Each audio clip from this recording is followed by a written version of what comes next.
Good evening. Okay, so your honours, distinguished guests, colleagues, interested visitors and friends, welcome and really thank you very much for coming. I can't actually see any of you, so you can see me, but it's all good.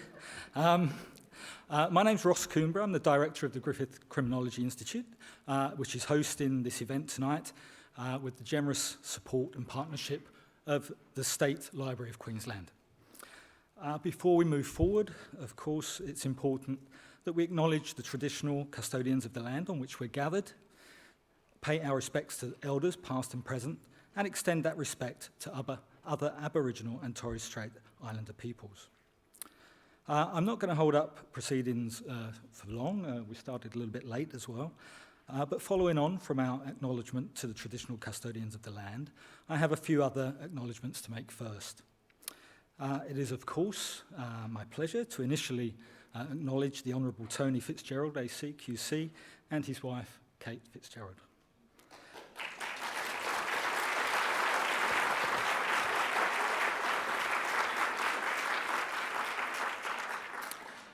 I would also like to acknowledge the Honourable Justice Margaret McMurdo AC, the Honourable Justice Rosalind Atkinson, His Honour Judge Ian Dearden, Justice Andrew Greenwood, Her Honour Judge Fleur Kingham, Senator Claire Moore, Minister Leanne Enoch, Minister for Innovation, Science and the Digital Economy, and also Minister for Small Business, Phil Clark, State Ombudsman, Vicky MacDonald, State Librarian and CEO, State Library of Queensland, Dr Leslie Van Shelbrook, Queensland Mental Health Commissioner, and Professor Emeritus Roland Sussex, OAM, Deputy Chairperson, Library Board of Queensland.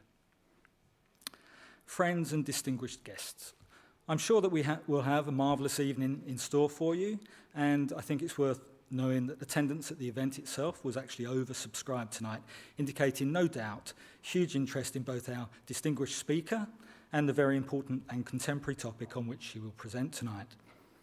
For those unable to be here, however, the event is also being streamed live and to any interested parties around the world, and is also being filmed for post-event viewing. So can I please remind you at this point to either turn off your mobile phones or switch them to silent.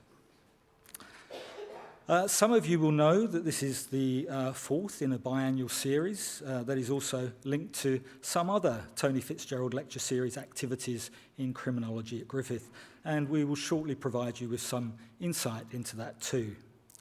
Before that, however, I now have the great pleasure of introducing the Honourable Leanne Enoch, MP, Minister for Innovation, Science and the Digital Economy, and also Minister for Small Business, who will now make a brief address. Minister.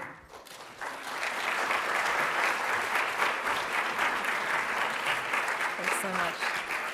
Well, thank you so much, and of course I will also begin by acknowledging the traditional owners of the land on which we gather, and in doing so may I acknowledge the more than 3,000 generations of Yagara people and Turrbal people who have maintained cultural practices on this country, and can I acknowledge all of our elders from wherever you come from, whatever your culture, those that are past and those still with us, guiding us into the future.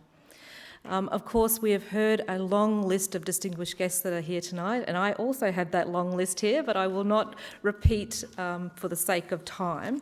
But of course, we are all pretty excited that... Sorry, is that me giving feedback? Or? Because I'm so short, sometimes but of course, we're all excited that tonight we are honouring the Honourable Tony Fitzgerald with this lecture, and of course we're all going to be hearing from the incredible speaker that we have this evening. And Gillian, I have been following your journey for some months and years now, and I think all of us here will be, I certainly am very excited to hear about what you're going to share with us tonight. And I think whenever you hear from people who are willing to put everything on the line to stand up for what is right, they are people that we want to hear from, because that gives us all the strength to do exactly the same thing in no matter where we are in our state or in our country, no matter what job you have, giving us that strength to do the same thing. So Gillian, thank you so much for being here this evening. And of course, Tony, it's been an absolute pleasure to meet you this evening, and I'm looking forward to everything that we're going to be sharing. But it is, of course, my pleasure to be here to represent the Premier Anastasia Palaszczuk at the State Library of Queensland for this year's Tony Fitzgerald Lecture. And I will pass on the apologies of the Premier. She very much wanted to be here this evening, but unfortunately has another engagement. But all of you here now at the State Library may want to know that this historically is a location that is known as Kurilpa Point, but was a significant meeting, gathering and sharing place for the First Nations peoples of this location. So we are continuing that tradition this evening, and of course we continue that in the light of the State Library, of the work that we do here. And the State Library is delighted to be partnering with Griffith University's Criminology Institute on the 2016 and 2018 Tony Fitzgerald Lecture Series. The State Library is a welcoming place of diversity and inclusiveness that celebrates Queensland's unique history, including the history that Tony Fitzgerald brought to light in the 1980s to set Queensland on a path to a more transparent and inclusive democracy. Much has been reported about the Fitzgerald Inquiry, but it is not just an important historic moment for Queensland or Australia. Its findings and recommendations continue to define the way public administration is conducted and measured in Queensland today. Through his historic inquiry, Tony Fitzgerald showed us that Queensland is particularly vulnerable to abuse of power by an elected government which has a majority in the Legislative Assembly, specifically because of our unicameral system of parliament. In more recent times, he has also argued that Queensland's political system is fragile and relies on the determination of those of us in the political system to deliver on the Parliament's mandate, that of using the Parliament's power for the peace, welfare and good government of Queensland. Tony Fitzgerald's inquiry ran for almost 2 years and shone a light on systemic political corruption and abuse of power in Queensland.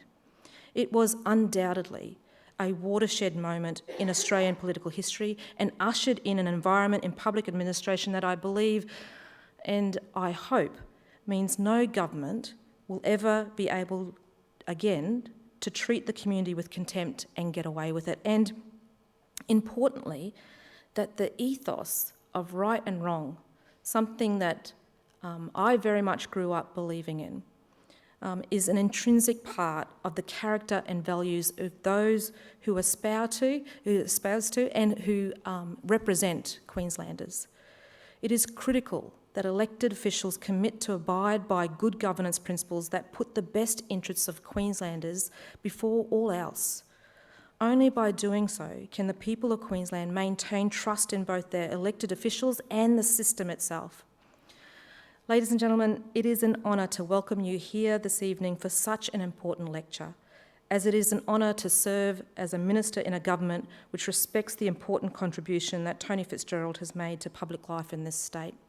And can I say equally, it is an absolute pleasure to stand before you, the first Aboriginal woman to be elected to the Queensland Parliament and the first Aboriginal person to be a minister in a Queensland government, at a time in our history where the lessons of the past, where this could never have happened, where those lessons have been well and truly learned, and that we will see those lessons hold us in good stead into the future. And again, can I thank all of you here who stand up every day for what is right, for stand up for those who don't have a voice.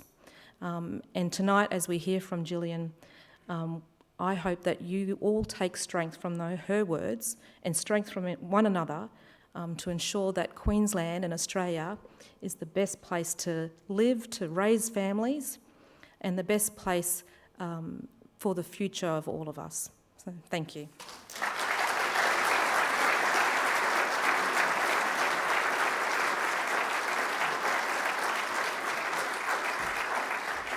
Thank you, Minister, very much for those comments. My name is Janet Ransley and I am from the Griffith Criminology Institute and the School of Criminology and Criminal Justice at Griffith University. And since 2009, I've had the pleasure to be involved with the Tony Fitzgerald Lecture Series and Scholarship Fund that the university established. We began this initiative to mark the 20th anniversary of the handing down of the Fitzgerald Report, which of course occurred in 1989, hence we began it in 2009, and to honour the enormous contribution made to public life, not just in this state, but in Australia, and as we heard at the last lecture from our speaker, David Bailey, internationally, in terms of its impact on police accountability, of Tony Fitzgerald QC.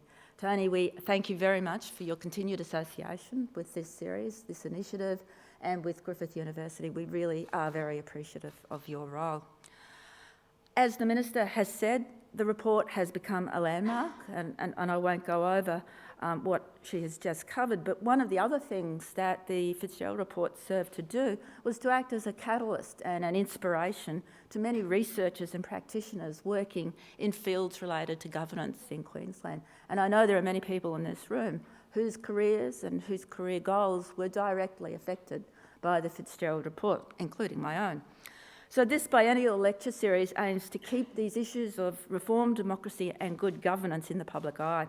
Previous lectures have dealt with human rights, international law and the worldwide experience of police accountability and review. And tonight's lecture will shortly add another distinguished element to these discussions. But in addition to the lecture series, the Tony Fitzgerald Scholarship Fund aims to help maintain this reform agenda into the future. Established with generous contributions from the Queensland Government and private donors, this dedicated PhD scholarship fund supports practitioners and researchers to study issues of vulnerability in contemporary society, challenges that perhaps weren't even dreamt of 20 years ago, and ultimately to make sure that the Fitzgerald legacy does indeed endure. So what we're going to do now is screen a short video, hopefully, which features our two current PhD scholars, Marnie Manning and Peter Hoskins, who are both in this room in real life as well as virtually on the screen, as you'll see in a minute. So can we run the video now, please? I'm Marnie Manning. I'm a PhD candidate in the School of Criminology and Criminal Justice, and I've recently just been appointed as a staff member at Griffith University. Before starting my research, I was employed in Queensland's criminal justice sector across a range of different positions, predominantly in the Queensland Police Service, in research and corporate roles. The majority of my career in policing field, which was around about 15 years, related to plainclothes investigative environment or the detectives. So what I wanted to do was actually look at the notion of misconduct within this high-risk group within the policing discipline. The Tony Fitzgerald Scholarship has allowed me to broaden my horizons beyond a domestic policing context. I was very fortunate to study and work at The Hague in the Netherlands in the international criminal justice field. Certainly the Tony Fitzgerald Scholarship paved the way for me to do that. The Tony Fitzgerald Scholarship enabled me to dedicate myself to a research field that I was really interested in. Prior to that, my research had been undertaken within an occupational sphere. This enabled me to come out of that sphere and be able to concentrate purely on a specific research topic. My name is Peter Hosking. I'm a PhD candidate at the Griffith School of Criminology and Criminal Justice at Griffith University. Before starting my research, I was a member of the Queensland Police Service for 29 years to the rank of Inspector. The title of my research is Policy Reform and Resistance, and I'm using the police high-speed pursuit policies as a case study, particularly that of Queensland. The main outcomes of the research, I hope, will be to establish the rationales for any forms of resistance, and then put that into practice to see if that practice transposes into any form of policy change that we can make, which makes policing better, easier, more functional, and we can get the job done. The Tony Fitzgerald Scholarship has allowed me to pursue this research, which I would probably not have done. It's allowed me to maintain that close contact that I established for the 29 years of my career, so I can carry on the work that I was doing before. It also helps to fund me in travelling to various destinations and locations to interview key people and personnel who are involved in the pursuit policy process. And that then contributes to the evidence to which I'm trying to establish for the purposes of evidence-based policy in policing. I would like to say that I'm extremely honoured and grateful to have received the Tony Fitzgerald Scholarship. It's been an absolute privilege.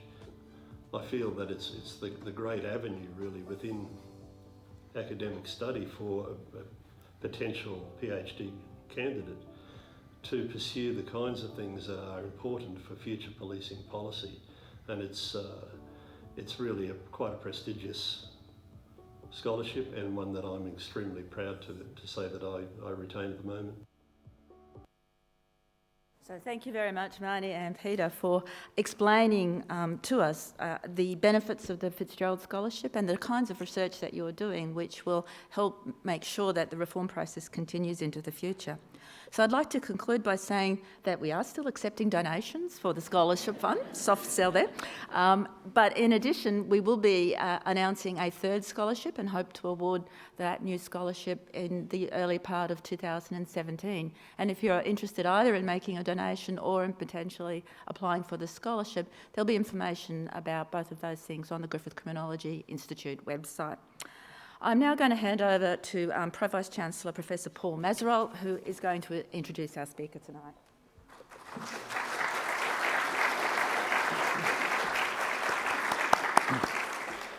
Thank you, Janet.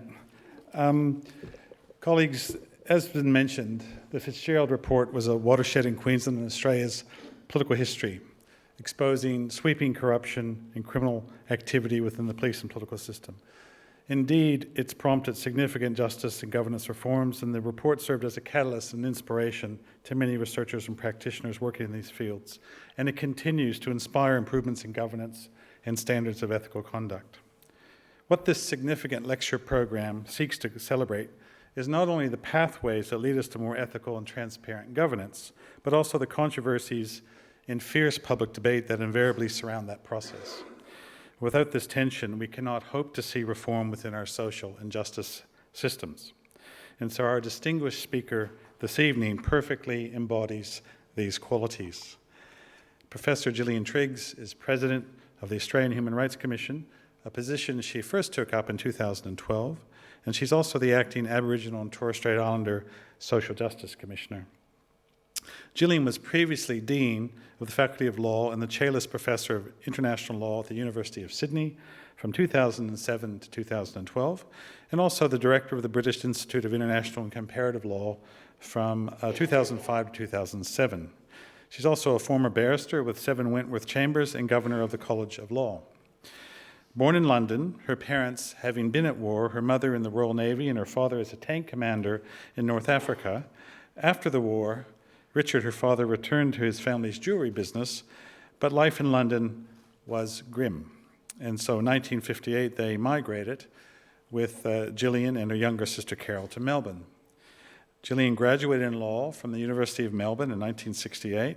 Between 1969 and 1976, straight out of law school, she worked in Dallas with the Dallas Police Department in the United States, advising the Chief of Police about civil rights legislation and how it could be best implemented. Upon her return to Australia in 1976, she began a PhD in territorial sovereignty at Melbourne University. She completed that in 1982. Gillian then spent time in the Antarctica as part of the Australian government's Antarctic Science Advisory Council. Indeed, a diverse and impressive career move. Gillian has combined an impressive academic career with international commercial and legal practice. She's worked with governments and international organizations advising on matters of law, including human rights law. She has been focused on the implementation in Australian law of the human rights treaties to which Australia is a party, and on working with nations in the Asia-Pacific region on practical approaches to human rights. Gillian has also been a consultant on international law to King & Wood Mallesons, the Australian representative on the Council of Jurists for the Asia-Pacific Forum for National Human Rights Institutions. She's been the chair of the board of the Australian International Health Institute and a member of the Attorney General's International Legal Service Advisory Council, and also chair of the Council of Australian Law Deans. She has indeed been busy. Gillian has written a number of scholarly publications and received significant recognition for her work in law and academia. Her awards include the Adelaide Recruitment Solutions Lasting Legacy Award at the inaugural Lawyers Weekly Women in Law Awards in 2012, In her acceptance of this award, she took the opportunity to draw attention to human rights issues in Australia, such as the treatment of asylum seekers. This has been an ongoing focus in her role as the Australian Human Rights Commission President, and of course remains a source of ongoing controversy across the community. Ladies and gentlemen, I am delighted to invite Professor Gillian Triggs to the podium to deliver the 2016 Tony Fitzgerald Lecture, and I ask you to join me in welcoming her.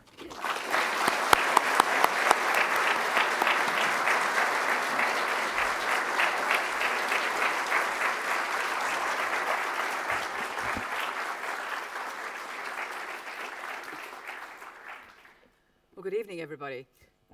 I was introduced not very long ago correctly as an emeritus professor, but reminded by that person who's no longer a friend of mine that emeritus is Latin for has-been.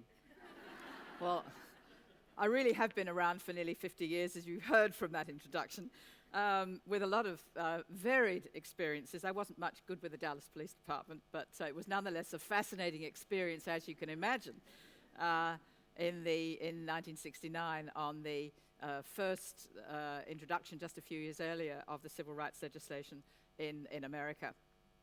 Having just heard at the airport coming here the debate between Mr. Trump and Mrs. Clinton, I'm wondering how much progress they've actually made. But nonetheless, it is, of course, a huge honour for me, ladies and gentlemen, to have been invited to give this lecture and to celebrate the work of the Honourable Tony Fitzgerald, whom I have not met before but did tonight. It's a very great honour for me to be asked to speak. Can I also, in this wonderful lecture theatre and on the banks of the river here in Brisbane, acknowledge the traditional custodians of the land, the Turrbal and Jagra people, and respect their elders, especially any who might be with us this evening. And may I also acknowledge Your Honours and Senator Moore, and of course the Minister Enoch for her very kind words. And of course we have very many distinguished people here, in particular, of course, all of those of you who agreed to come and listen to me tonight. Well, I have been very interested in looking back at Tony Fitzgerald's report in 1989, and I was really very pleased to see that the issues that he's been concerned by have been the very ones that have engaged me over the last 4 years of my presidency at the Australian Human Rights Commission. In his report and in some later writings, Tony Fitzgerald has written about government accountability and constraints on the exercise of executive power, especially when a political party governs with a large majority. And he's observed that democracies need to control the human frailties of those in power in order to protect the rights and well-being of others. Most modern democracies outside Australia share common checks and balances, formal constitutional protections of fundamental human rights, such as freedom of conscience and expression, a division of power between separate legislative, executive and judicial branches of government, which complement and control each other, and the allocation of power within the legislative branch to separate houses which must function jointly. He noted in particular that the judiciary are empowered to protect an individual from the abuse of governmental powers by ensuring that those powers are kept within the legal bounds imposed by Parliament and their exercise constrained by accepted principles of natural justice. In short, Tony Fitzgerald understood the need, deeply understood the need, to keep Parliament in its rightful place at the centre of the democratic system, but within the law. Well, tonight I would like to explore those ideas within the context of the capacity of Parliament and our courts to protect basic common law freedoms and human rights. But let me begin a little bit further back. For many years ago, when I was a law student in the United States, I read a book called The Enemies of the Poor, written in 1970 by James J. Graham. And this work has had a lasting impact on me. The thesis was that the traditional protectors of the poor in the United States, the churches, lawyers and the labour unions, have let down the most vulnerable in society and indeed have become their enemies. Well, I wouldn't go quite so far. There remains some truth in this idea 50 years later in Australia. Our parliaments, whether federal, state or territory, have willingly granted the executive government powers that override common law freedoms of speech and movement, association, privacy and the right not to be detained arbitrarily or to be subject to cruel and inhumane treatment. The Australian Law Reform Commission has reported recently that our fundamental freedoms have been encroached upon by hundreds of pieces of legislation passed by respective parliaments. And I'd like to give you just a few examples to give you a sense of the kinds of issues that we're grappling with at the Australian Human Rights Commission. One important area is the sheer volume of counter-terrorism laws that do not, in many cases, in my view, meet the legal test of necessity and proportionality to meet the legitimate aim of protecting national security. Many of these laws breach our traditional freedoms, and Australia has been accused of hyper-legislating in enacting more laws than comparable states like the United Kingdom and the United States have done. Indeed, this coming Parliament will consider the question of whether control orders should apply to 14-year-olds and whether those who've been convicted of terrorist-related offences and served their sentences can then be held indefinitely by the executive. New laws allow access by security agencies to our metadata without a judicial warrant, contrary to many rights, including privacy. Secrecy laws threaten the right to freedom of speech, and common law rights to freedom of movement and association are threatened by Commonwealth laws on quarantine and migration. Many new laws create strict and absolute liability. Some are retrospective. But there's most particularly a very worrying trend to resist judicial and administrative oversight of executive decision-making. The Federal Parliament has passed many laws that diminish access to merits and judicial review, and one only example is the legacy caseload amendments to the Migration Act, which establish a fast-track review of immigration departmental decisions on refugee status. Such decisions are limited to review by the newly established Immigration Assessment Authority that is confined to considering an appeal on the initial papers only and is not bound to act according to the usual standard of substantial justice and the merits of the case. Further new laws give the Minister for Immigration the power to cancel visas on character grounds, including where they've not committed any offence. Under the now notorious Section 501, the Minister has a high degree of discretion because he can cancel a visa if he reasonably believes someone does not pass that test and it's in the national interest. The Minister can ignore the findings of independent tribunals, set aside their findings and substitute his own decision in a decision that is not subject to merits review and where he has no obligation to afford natural justice. One of the ironies is that those who've mainly suffered these cancellations of visas are now being held on Christmas Island and outnumber the refugee asylum seekers that were once held there. Some are still held there. But what is even more ironic is that citizens of New Zealand and Britain are much more concerned about the 501 cancellations than they are about the many years detention of asylum seekers in our institutions and in offshore facilities. No other country in the world has legislated to create mandatory and indefinite detention of children who seek our protection from conflict. And Parliament has passed a law that explicitly makes legal the refoulement or return of refugees to a country of persecution, contrary to the Refugee Convention. We have an increasing use of administrative detention to hold in maximum security prisons those with cognitive impairments who are unfit to plead, sadly, in the main, typically Indigenous Australians. So in summary, Parliament has failed, in my view, in its primary duty to protect core principles of freedom that underpin our liberal democracy. Parliaments have been missing in action in failing to resist or challenge these developments. But it's not only Parliament that fails. It seems to me that our courts have also been disempowered when considering human rights or common law freedoms, or they've been unwilling to assess the fundamental principles and to apply them when they underpin our democracy. And I'd like to illustrate that point in relation to both Parliament and the courts in respect of two contemporary issues. The first concerns the treatment in detention of Indigenous juveniles in the Northern Territory in the context of the High Court decision in the so-called paperless arrest case. And the second concerns the removal of asylum seekers to Manus and Nauru for processing and, in effect, indefinite detention, along with a majority decision in the M68 case by the High Court. But before considering those two examples, I'd like to explain the reasons why it's been possible for parliaments and the judiciary to ignore the freedoms and human rights that have been so important in underpinning our democracy.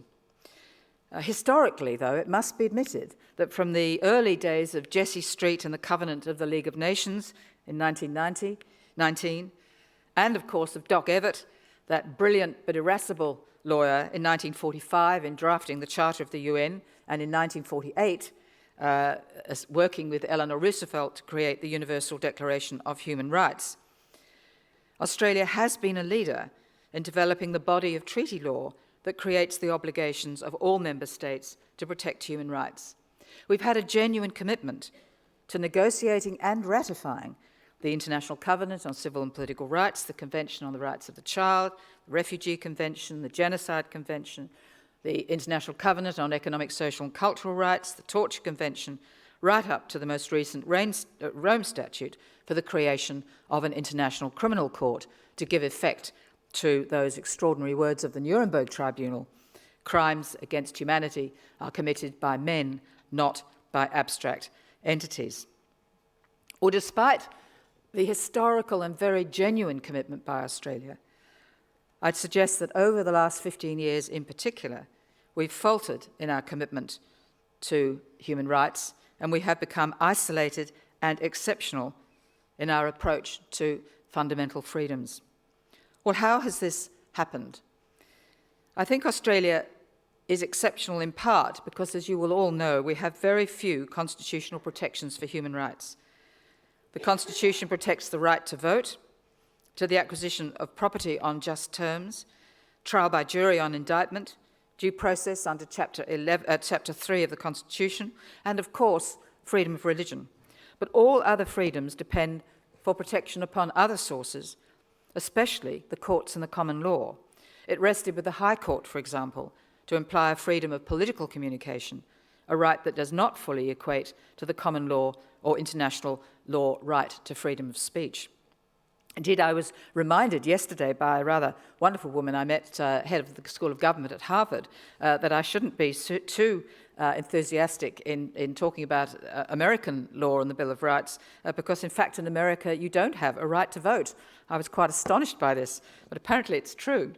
The gulf, then, between the international and national systems of law is perhaps illustrated by the contrast between the M68 decision of the High Court of Australia and the concerning the detention of asylum seekers on Nauru, and the unanimous decision of the Supreme Court of Papua New Guinea, where it was found that the detention was contrary to the right to liberty. Clearly in Australia, our court held the reverse, that the detention of asylum seekers on Nauru was constitutionally valid, and I'll speak about those in a moment. But I think the contrast between the two cases rather illustrates the very significant gulf that we have. In addition to that, Australia is the only common law country in the world that does not have a bill or a charter of rights.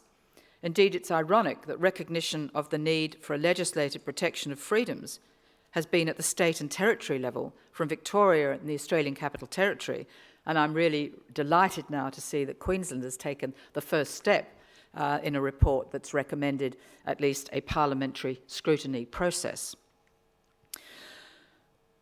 Compounding these problems is that while Australia has, as I said, ratified the core human rights treaties, we've not implemented those treaties in our national law. And you'll know, of course, because of supremacy of Parliament, it's one thing to negotiate a treaty in the international environment, but quite another for that law to become valid and applicable by our judges in a court. The major treaties, the International Covenant of Civil and Political Rights, the Convention on the Rights of the Child, and now many of the aspects of the Refugees Convention, are not part of our domestic law and not accessible directly to our judges. There are three major exceptions. The conventions on race, sex and disability are, of course, part of Australian law and indeed part of the mandate of the Australian Human Rights Commission. Well, the failure to pass implementing legislation would not be fatal to effective human rights protection in Australia if we had other forms of protection. And many of you will be thinking, well, we have the common law. We have common law freedoms recognised at least from the time of the Magna Carta. And if I can remind you of that marvellous provision buried in the middle of the Magna Carta that deals with the size of a glass of wine or the breadth of cloth or the rights of widows on the deaths of their husband, in the middle is that extraordinary phrase, no man may be detained arbitrarily without charge or trial of his peers. So the common law has been an enormously important safeguard. And Sir Anthony Mason, when Chief Justice of what was, of course, a very progressive court, observed that even in the absence of a Bill of Rights, there's still a role for the courts to play in enforcing and protecting fundamental rights where parliamentarians fail to do so. Historically, judges have protected our individual rights by interpreting statutes so that they do not infringe basic fundamental freedoms. And that's quite true. This so-called principle of legality means that our courts will strive to interpret a statute so that it does not encroach on fundamental rights or common law principles unless Parliament has made it unmistakably clear that that was the intention of the statute.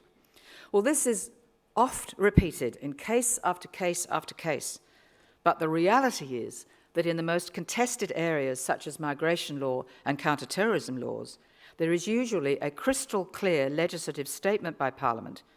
If the legislation is not clear or is ambiguous, the government will even return to Parliament to make any necessary amendment, as we saw in the Malaysia Solution case.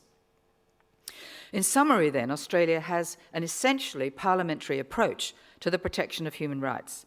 We've decided to rely on Parliament and committee scrutiny to ensure the protection of our freedoms. And when the Joint Parliamentary Committee on Human Rights, the so-called Scrutiny Committee, was established a few years ago, I was really very excited and wrote something I now rather regret, saying human rights had come in from the cold. A sort of cute title is perhaps going to come back and bite you later on. But after a few years of consensus reports by that committee, often ignored on the floor of Parliament, these reports now break down along party lines, and indeed some of these reports are actually handed down after the challenged bill has been passed through Parliament into law. Well, it's in this unique environment that the Australian Human Rights Commission operates. We have a mandate to hold the government and the private sector to account for compliance with national and international laws. Human rights, for our purposes, are defined by the very treaties I've just been listing to you, the International Covenant on Civil and Political Rights, Convention on the Rights of the Child, and so on. But you will by now have worked out that the great difficulty for us is that those treaties are not part of Australian law. And that explains why the Commission and government can sometimes be at odds on questions of human rights. Because if I raise a question with the Minister or through my representative before a court, the argument will be quite correct. That Article 9, for example, of the International Covenant on Civil and Political Rights on arbitrary detention is not directly part of Australian law. The Convention on the Rights of the Child is not directly part of Australian law. So what I can do is to advise, to speak up, to advocate, but it's extremely difficult to say these are in breach of Australian law, practices that are, and to say that they are in breach of international law, sadly, does not have quite the traction that I believe it should have. And you'll all be aware that the gulf between national law and international law has been demonstrated by the United Nations Human Rights Council in the Universal Periodic Review that was held in November last year and completed in March this year, in which the concerns of 104 states in the international community were raised about a number of issues. But the first and foremost, the most frequently raised, was offshore detention of asylum seekers. The second was incarceration rates of Aboriginal Australians. And the third was the high level of domestic violence in Australian society. We've also seen concerns expressed in particular about asylum seeker policies by the United Nations High Commissioner for Human Rights and the High Commissioner for Refugees and by specialist rapporteurs. But the response by the former Australian government has been, we will not be lectured to by the United Nations. Well, as a young student, of course, I had always imagined that the separate spheres of law would harmonise and inform each other. And while this is certainly happening in comparable legal systems, it has not been the case in Australia, despite those rather enlightened years under the Mason Court and under Sir Gerard Brennan, in particularly the Teo case that you might all recall. Well, at the Human Rights Commission, we have long reported to Parliament, as is our mandate, about the concerns of the growing use of executive and administrative detention of various classes of persons, particularly those unfit to plead with cognitive disabilities held in maximum security prisons. They're not in the hundreds, they're probably in the scores, but every year we find another 4, 5 or 6 cases of people held for alleged acts which, had they been found guilty, they might have spent less than a year incarcerated, are actually found 10 years later, or 6 years later, or 5 years later, having been held in maximum security prisons without the attention and care that they need. I've mentioned the 501 visa cancellations and, of course, those held in immigration detention. But we also have a growing use of the detention after sentence for those with sex offences or have committed sex offences and dangerous criminals. In particular, of course, the Bassik case that I did speak up about, a man who was convicted of manslaughter of his wife, of his partner, a very horrible story. He was a refugee, adjudged as a refugee. He was found guilty of manslaughter, served his sentence, and he's subsequently been held after completing the full sentence, no parole. He's been held in the same facility for a further 9 years. These are shocking cases, but my critical point in relation to all of them has been, yes, there are some people who are dangerous. We've got good reason for thinking they're dangerous, and they should perhaps be held in appropriate facilities. But it must always be done under the supervision and control of a judge. For this to be done on the basis of executive discretion is extremely disturbing. Well, we receive every year about 20,000 inquiries and complaints, and we do attempt to investigate and conciliate them. And in many matters that have concerned detainees, I've reported to Parliament on what I've believed to have been a breach of the principle against arbitrary detention in the International Covenant. The primary ground for these findings has been that the executive has not considered less restrictive forms of detention. And I reported 2 years ago to Federal Parliament on the steel restraint chairs that have been authorised by the Northern Territory Administration to restrain youths held in juvenile detention. That was completely ignored, and it was tabled with the words, "and I table these reports." So attempting to bring these matters to the public attention does, it seems, depend on that iconic image, the image of an Indigenous young man, young boy, with a spit hood over his head, held in a steel restraint chair. The one that I'd reported on was a young man with cognitive disabilities who'd been restrained 16 times in order to be given certain drugs and then left for hours on his own. But it's the image from Four Corners that really made the difference. And you'll all be aware of the footage in Four Corners a few weeks ago. Incontrovertible evidence of Aboriginal youth subject to this demeaning and dehumanising behaviour has galvanised the Australian community and prompted the creation of a Royal Commission with unprecedented powers of investigation that include consideration of whether the acts violate the Convention on the Rights of the Child. Now, what I wanted to raise in particular here is the unpalatable fact that over 95% of juveniles held in the Northern Territory are Aboriginal, and the national figure is about 55%. Well, it's in that context that I wanted to mention briefly the paperless arrest case, because the point that has been made from the time of the Royal Commission into Aboriginal deaths in custody in 1995, that Indigenous Australians are detained more often and for longer periods than others, which has contributed to their disproportionate deaths in custody. Well, the Northern Territory Administration passed these laws to allow the police to hold in custody for up to 4 hours someone arrested for an offence then normally that person will be required to be brought before a magistrate as soon as is practicable. That's the common law rule. Well, shortly after the legislation was introduced, and I should say the second reading speech was in order to, it was with the objective of saving the police time from having to fill out the paperwork. Shortly after this law was passed, a Walpiri man, Mr. Langdon, died having been arrested and held in custody for 3 hours without being taken to a magistrate.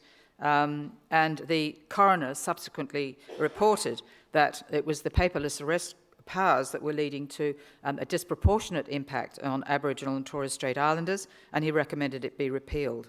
Well, the matter came to the High Court of Australia, brought by the North Australia Aboriginal Justice Agency last year. And in essence, the argument was that the law was invalid because it was, in fact, penal and punitive, and ultra vires the separation of powers doctrine. In other words, penal holding of a person is for the judiciary, not for the executive. Well, the 6-member majority of the High Court repeated the principle that courts will favour a construction of a statute that avoids or minimises an encroachment on fundamental rights and freedoms. The court also accepted that absent the Northern Territory statute, the common law would require a person arrested to be brought before a court as soon as possible. But the court found that the Act modified the common law to allow post-arrest custody to be extended for a reasonable period for various reasons. The sole dissentient was Justice Gageler, who said that the law was punitive and results from the officer acting not as an accuser, but as a judge. My concern is that the narrow interpretation of the terms punitive and penal has permitted the executive to arrest without warrant and to detain for some hours. More importantly, these laws have the effect of increasing the arrest rate of Indigenous Australians and increasing the risk of death in custody. All too easily, and this is merely an example, all too easily, the common law principles will be trumped by clear, unambiguous statutory provisions. No attempt was made by any judge to consider international human rights law or the practices of international tribunals. Well, the second issue that it illustrates the failure of both Parliament and ultimately the judiciary to apply common law or international human rights to the most vulnerable is the decision of the High Court in the not very excitingly named M68 case. This concerned a Bangladeshi asylum seeker who was intercepted 3 years ago at sea and detained on Christmas Island as an unlawful non-citizen for the purposes of the Migration Act. She was transferred to Nauru a few months later and then brought to Brisbane, and you must be quite familiar with this here. She brought back to Brisbane to give birth to a daughter, and she then made an application, ultimately going to the High Court, to prevent her transfer back to Nauru for a writ of prohibition to prevent this on the ground that the Commonwealth was acting without lawful authority. She claimed refugee status, and this is not irrelevant, but that had not been yet determined by the time of the court's decision more than 2.5 years later. What was particularly worrying was that knowing that the High Court challenge had been made and being concerned that the challenge could succeed, the federal government passed Section 198 AHA2 of the Migration Act, which requires an officer to take an unauthorised maritime arrival to a regional processing country. The plaintiff claimed that this section was constitutionally invalid as it was not supported by a head of power, at the same time as this retrospective law was the announcement by the Nauruan government for the first time that people were free to leave the closed detention facilities on that island. Now, as a matter of fact, we know that many of those who'd been detained in closed detention on Nauru chose to remain there because they felt safer than they were they on the island as a whole. Now, that's a judgment of many people, but it may not be a fair judgment. It may denigrate the peoples of Nauru. But it's undeniably a fact that a very high number have remained in detention. But the questions that I want to ask before looking at the subsequent findings of the court is, what kind of lawyer would advise the government that the probable illegality of removals offshore of asylum seekers under the Migration Act as it then was could be cured by retrospective legislation to authorise what was otherwise illegal. I hope they weren't my students. Did any lawyer from the Prime Minister and Cabinet Department or the Attorney General's Department or the Department of Foreign Affairs and Trade raise the principles of international law or the common law or even the ethics of such a retrospective provision? Well, returning to what the court decided, another 6-member majority decision was that Section 198 AHA was a valid law of the Commonwealth and was supported by relevant constitutional powers, being the alien power and the external affairs power. Now, I'm not a constitutional lawyer, but I think even I could have said, of course, there is a constitutional power under both of those heads of power that would permit the Commonwealth to pass laws of that kind, or at least to pass laws which would transfer a person to another jurisdiction. And one of the things that, I'm not a litigator, but one of the risks of litigation is that you can provide through the court a decision which appears in the public mind to have approved and validated the acts of the government, so that in deciding what cases you take to the High Court to challenge these practices, one has to be very, very careful. That's by no means a criticism of the lawyers who brought that case, but it is extremely dangerous. And of course, the government used that decision to confirm their policies. Well, that was the view of the majority. There was no need to discuss the executive power to detain of the Commonwealth or to send to offshore processing. The dissenting judge was Justice Gordon, and I do, with respect, fully agree with her view. She quite simply said the retrospective legislation was invalid because it impermissibly restricted Chapter 3 of the Constitution. That is, it was a penal power that was exclusive to the courts and could not be a matter for executive power and executive control. Now, it's, however, not her judgment that I wanted to focus on, but rather that of Justice Gageler. And again, with very great respect, I believe that his separate opinion provides a very scholarly and valuable discussion of the nature and limits of administrative powers of the executive to detain without trial. He considered whether the detention of the plaintiff by the Commonwealth or the minister was in excess of the Commonwealth's power, and he observed that executive power is always subject to parliamentary control. And he cited Justice Brennan, as he then was, in categorising what executive power is. Firstly, the executive can be authorised by statute, by Parliament, that's clear. There could be a prerogative power, a prerogative being the residue of discretionary authority legally left in the hands of the Crown, or there could be a non-prerogative power which is not supported by legislation, where the executive is subject to all these civil and criminal laws, including, of course, the common law. Well, Justice Gageler confirmed that the executive power of government must be understood by reference to common law principles. And he cited the view of Justice Dean in Bolton's case: the common law of Australia knows no lettre de cachet or executive warrant pursuant to which an alien can be deprived of his freedom by mere administrative decision. Detention by an officer of the Commonwealth Executive can be justified only by a clear statutory mandate. Well, returning to the facts, Justice Gageler found that at the time at which the plaintiff had been detained, sent to Nauru for processing, this was not authorised by legislation at the time, and therefore would have been illegal. So the concerns of the government in enacting retrospective legislation had, of course, been somewhat justified.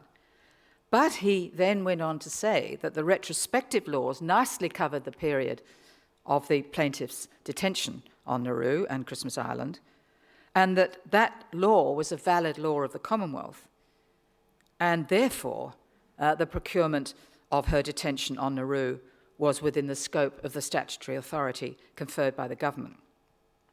Now, what was very interesting about this judgment was that Justice Gageler did give some glimmers of a way forward, because he said the duration of that detention must be reasonably necessary to meet the purpose and capable of objective determination by a court, or the purpose must be capable of fulfilment.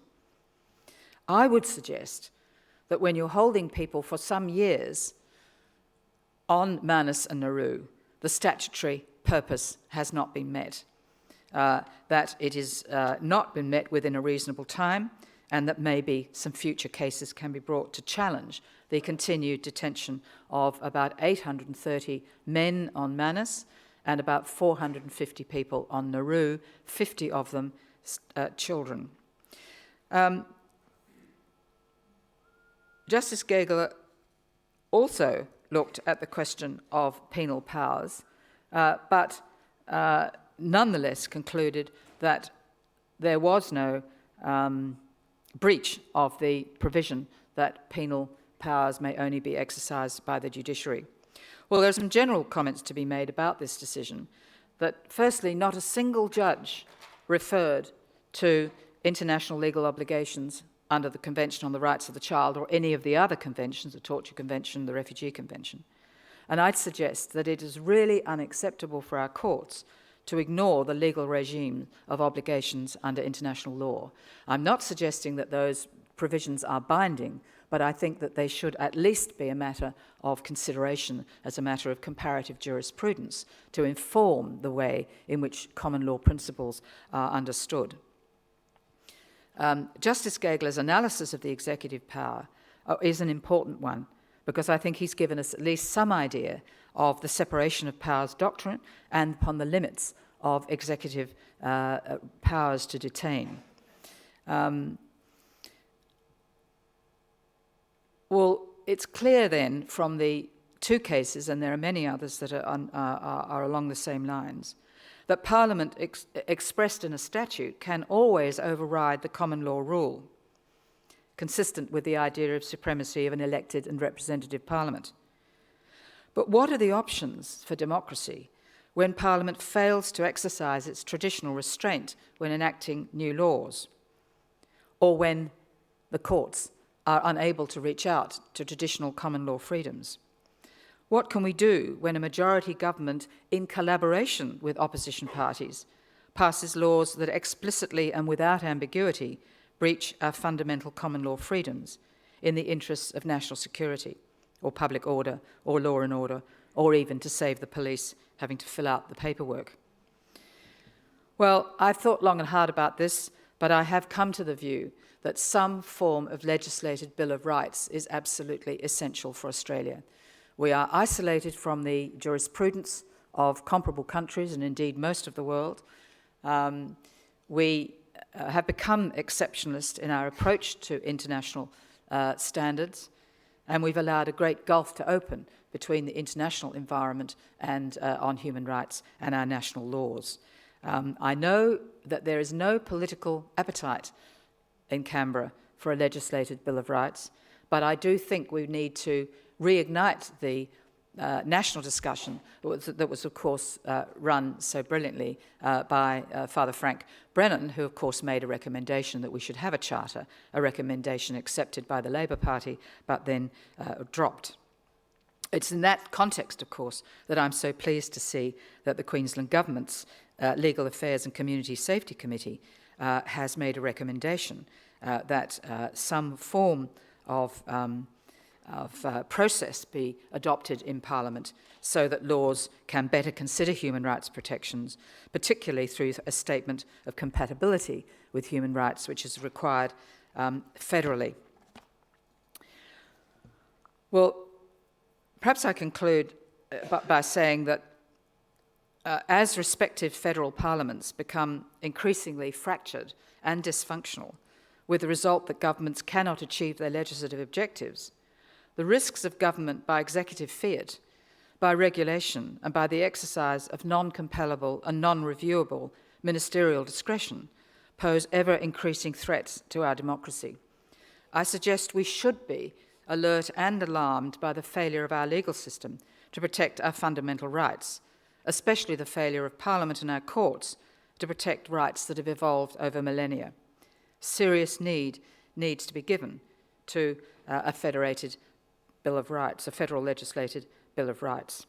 But perhaps I can finally conclude by saying that what I've been saying tonight is of course, very serious stuff. We deal with a lot of very, very serious and heartbreaking cases. But I have learned in this job that humour is in fact a far more effective way of achieving outcomes than necessarily going through the complexities of High Court judgments on executive discretion. And if I can tell you just one story, which always makes me laugh, although it doesn't start off very nicely, but I was on Christmas Island trying to explain to the mother of baby Feroz, whom you will all recall. He was born here in Brisbane, but he had arrived in his mother's womb as technically, or her mother, was an unauthorised maritime arrival without access to a visa and with no prospect of settlement in Australia. And I was trying to explain to her something that only lawyers could understand for a fraction of a second, and that is the concept of a deeming provision in the Migration Act. And that is that if you arrived in the womb of your mother and she came as an unauthorised maritime arrival, you are nonetheless, despite being born in Brisbane, you are nonetheless deemed to have been yourself an unlawful maritime arrival. Now you can imagine in the heat of Christmas Island, with all covered in that white phosphate dust, native chickens running at our feet and bored children, and the heat and the concrete, trying to explain this phenomenon as tears poured down her face, wanting to know that she knew that her child was born in Brisbane, and she wanted, of course, to know why at no stage would he be able to apply for any kind of visa. Well, I wasn't able to do very much for her, and I think I was in tears as well. But a week later, I came back to Australia and I watched the Sean McAuliffe Mad as Hell program. And you know what he does. He has a sort of desk-like presentation, and there was a picture of a quite healthy-looking baby Feroz. And he said, how dare baby Feroz hide in his mother's womb for 9 months and jump the queue by being born in Brisbane and asking for a visa. Well, I think Sean McAuliffe did more in 30 seconds than I've done tonight, but thank you for listening. Thank you.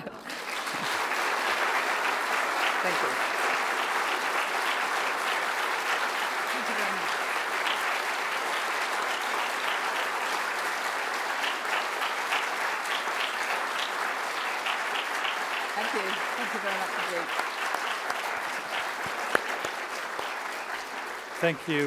Thank you, Gillian, for that really informative lecture.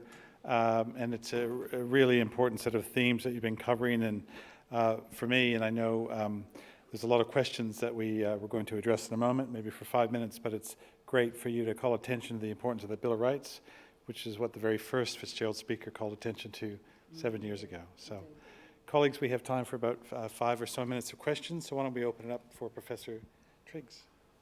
Please raise your hand if you have a question. Anybody? Yes, right over here.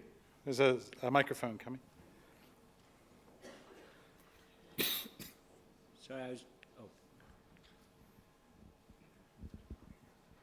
I was just interested in knowing what you consider to be your biggest achievement in your time as president. Oh dear. Look, I think that really is for others to judge. I think it's true that people in Australia know that the Australian Human Rights Commission exists. I think if I were to say anything that I, and of course all my 120 colleagues, if anything that we've achieved anything over this last 4 years, is that we've really brought these matters to the attention of the Australian public. They know there's an Australian Human Rights Commission, and they know that what is being done is wrong. What they can't understand, and I don't blame Australians for not understanding this, is why the international law principles that I talk about are not applicable in Australian law. This is the great problem. And I think it's a deep problem in Australia, the failure of all of us to understand the Constitution and to understand where the gaps lie. I'm sure you all know Professor George Williams. He did some research on the understanding of the Australian public of the Constitution, and he asked the question to a group of 3,000 people, do we have a Constitution? And 60% of people said no. And in answer to the question, do we have a Bill of Rights, 80% of Australians said yes. And after learning of that research, I heard about a case in Western Australia where a man had killed his wife and on being arrested by the police said he wanted to take the Fifth Amendment. Well, my concern is that you ask a little American child aged 10 about the First Amendment, they know what you're talking about. They know about their constitution. But I'm afraid that is not really true in Australia, and I think that's one of the great problems. So I guess if I'm being totally immodest, I think at least we've made some impact on that question. But I think our role has left Australians rather puzzled. They just don't understand why what I'm saying is so at loggerheads with ultimately a decision of the High Court of Australia in the M68 case. Questions, colleagues? We have one down here in the front and a couple in the back, so thanks. Thank you very much. My name is Stephanie Cern. I'm from the TJ Ryan Foundation as well as QUT. My question was in regards to the structural changes, or I guess the structure of what we have now in dealing with asylum seekers, and that is between asylum seekers and the government and the department are intermediate organisations such as your Sercos and your Wilsons. Now, last month there was a published paper by Ken McPhail from La Trobe University and a number of other people involved in that one about governments, or raising the questions about whether governments use intermediate organisations to discharge their accountability either purposefully or as a result of actually having those intermediate organisations. So I just wanted to know your comment as to whether that actually helps the government or purposefully or discharges the accountability of governments in the treatment of asylum seekers. Well, you're quite right, of course, that the government has had to rely on Wilson Security and what was Transfield then became Broad Spectrum to carry out the services at many billions of dollars over the last few years. Does it absolve the responsibility? Absolutely, certainly not. They are contracted to carry out the services at the behest of the Australian government. And speaking as an international lawyer, Australia cannot wash its hands of this problem. At minimum, the governments of Papua New Guinea and Nauru are complicit with Australia in failing to meet the responsibilities to these people. Now, there's nothing necessarily illegal about offshore processing. It could have been done in a perfectly humane way with reasonably speedy assessment of refugee claims, proper rule of law approach, an impartial tribunal to consider any appeals, and appropriate conditions. But the children are still intense in Nauru. Of course, there's another story now that the major superannuation investors in Broad Spectrum have withdrawn their investment, and the Spanish company that owned Broad Spectrum and the banks that support that company have all said that they will not seek another contract. And one of the other contractors has just said it will not, again, seek a further continuation of its contractual obligations. So one of the things we're spending a lot of time on at the Commission now is developing a relationship with the business community on human rights.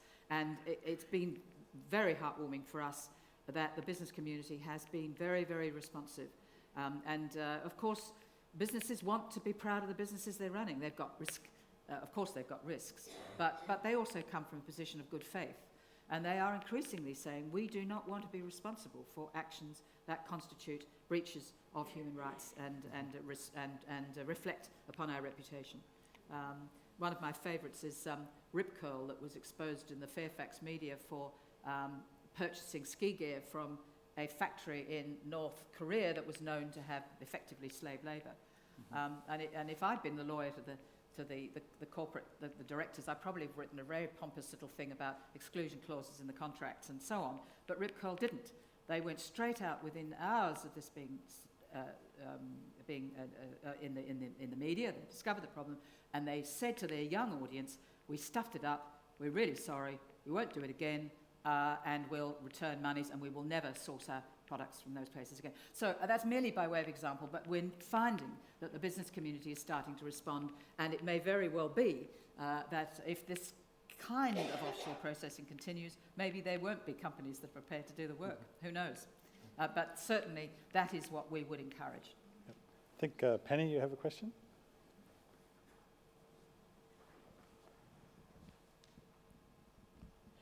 Thanks so much, Gillian, for a wonderful talk, as usual.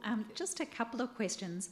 One, I totally agree with you that we need a statutory Bill of Rights, but have you been surprised in the High Court's jurisprudence on the issue of the limits of executive power? It seems to me that way back in Lim's case, the court said, of course, detention has to be reasonably necessary to achieve an aim. And is it just that we haven't had the right case?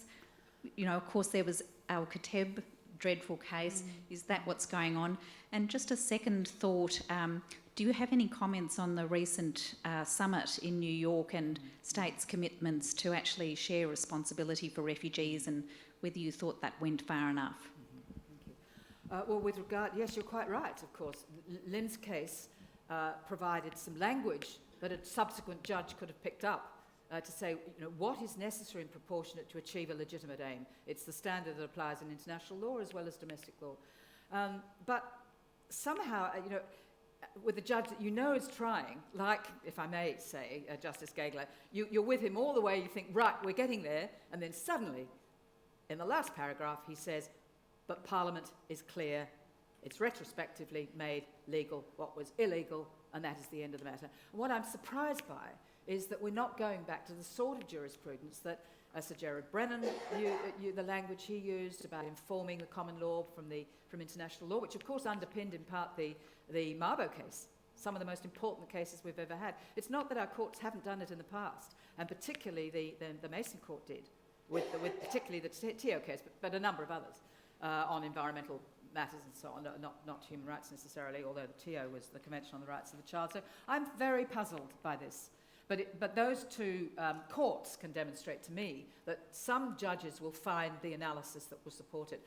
Now, the New York, the summit, of course, the whole point of the first day, the Monday, which was to talk about collaborative, multilateral, joint responsibilities, working on these things, was exactly what we have argued for in our report that we launched 2 weeks ago on alternatives to the current process, pathways to protection.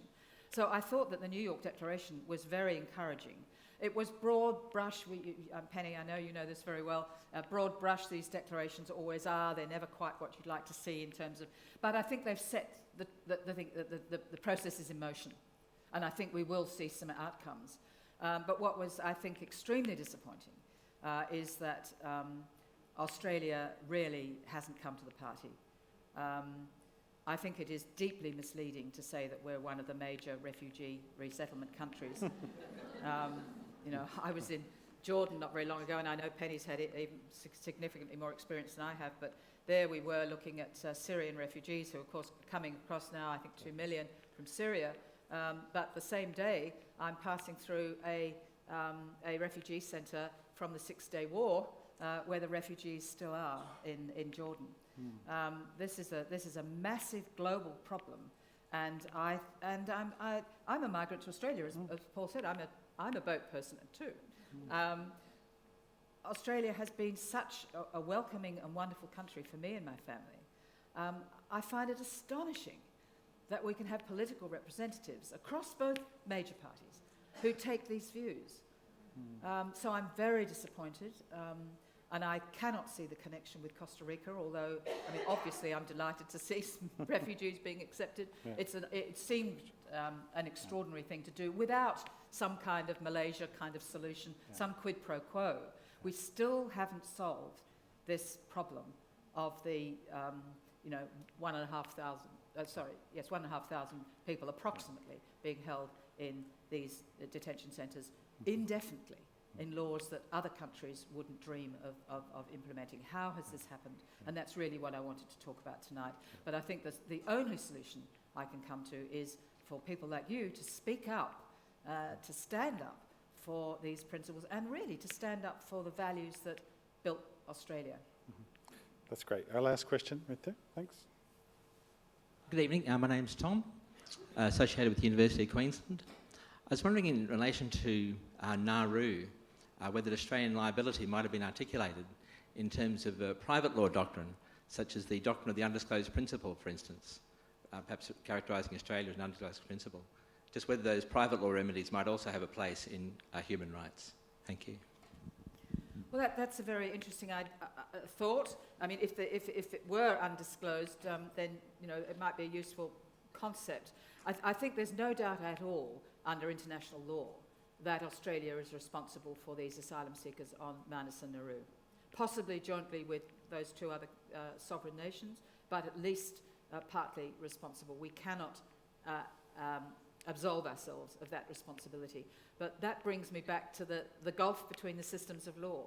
That's international law, based on a major decision of the International Court of, an opinion actually of the International Court of Justice in the Israeli security war case, where Israel was responsible for the actions in the occupied territory because it controlled it. So it's a matter of effective control. But when you come to domestic law, I know people are looking at ideas of duty of care, responsibilities, which could work maybe with a court, but not so far. That's been the tragedy, and the time for which people are held is just getting longer and longer and longer, with no solution, and we know compounding the damage to their mental and physical health. It's really shocking to see people in the condition in which these people are descending. Thank you, Gillian. Colleagues, please join me.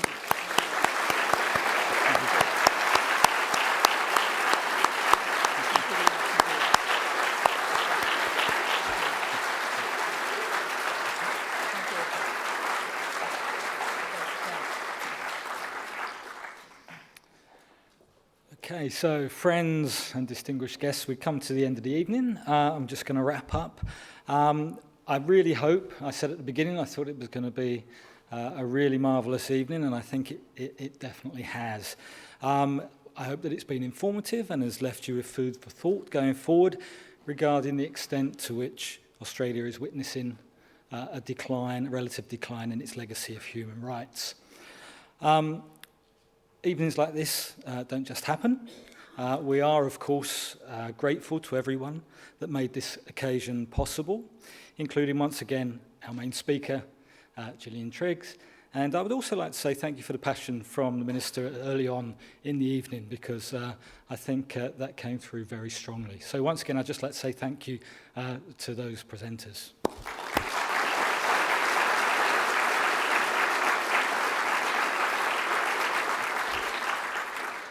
I also like to thank Professor Janet Ransley again, because Janet did undertake much of the organisational and liaison work, as well as much of the activity that needed to go into making an event like this happen.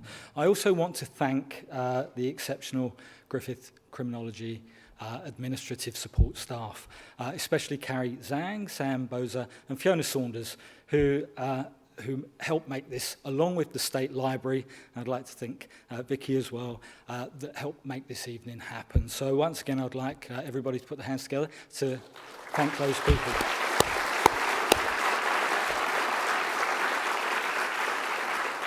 So just lastly, I'd like to thank you all and to wish you all a safe journey home and to formally bring an end to our proceedings. Thanks very much and good night.